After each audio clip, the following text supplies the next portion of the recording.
Hi guys! It's me again, Mrs. B. And for today's video, mag-photoshoot nga tayo ng Mrs. B sleepwear. Dahil nga Saturday ngayon at wala naman akong pasok, ito ang pinagkakaabalahan ko. Kaya naman tara, samahan nyo ko. Hindi pa naka-set up ang ang studio. May studio. Wait na lang guys, i-set up muna namin ang studio for the pictorial. Karestak lang natin, kaya naman ang dami na rin kailangang picturean. Every weekends ko lang kasi naaasikaso to. Syempre may pasok din tayo, kaya naman pag weekends busy talaga si Mrs. B. So ayan, ready na ang ating lights. Guys, ready na ang ating lights. Mag-start na ating pictorial. Ang hirap pala mag-photoshoot guys. DIY lang kami.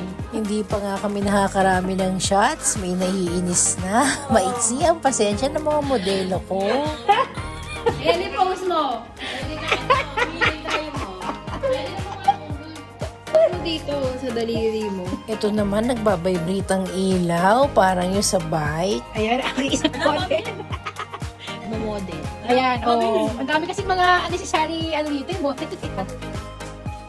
Okay na yan. Oo, side mo ka. Go na pa! Oo, nag-text mo yung modelo. May stand kami guys. Wala pa kasing puno si Mrs. B. Hey Mrs. B, like and subscribe. Hindi pa nag-i-start, nakatulog yung model. Hoy! Mali! Misa mo kanina pa yung konting mataas. Talagang inis na tong aking light girl. Paano naman si Nella at si Hermana walang ginawa kundi magkulitan. Ayan guys, ako naman. Shhh! Huwag na maingay! At ayan, kahit si Mrs. B, hirap na hirap talagang patahimikin sila kasi ang ingay-ingay talaga nila guys. Ito pang isa. Pagsusuti kita ng pajama. Super lambot, super comfy, and super stretchy. Ang sarap ng matulog guys. Ayan na, struggle is real. Smile naman. Ano kayo, please? Ayusin mo! Take 2. Guys, hindi na kayo. Sobrang comfy, stretchable, and masarap siya sa balat. Hindi siya makate. Please!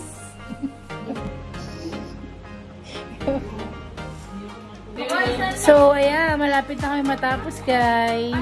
Ang hirap pala mag-photoshoot, lalo na kapag DIY. Photoshoot pa lang yan ha. Paano na yung mga online sellers natin na talaga career ang pagtitinda online at talagang inaabot ng oras-oras at magdamag. Kaya naman, saludo ako sa inyo. Salamat na din sa mga kapatid ko na full support talaga ang binibigay kay Mrs. B.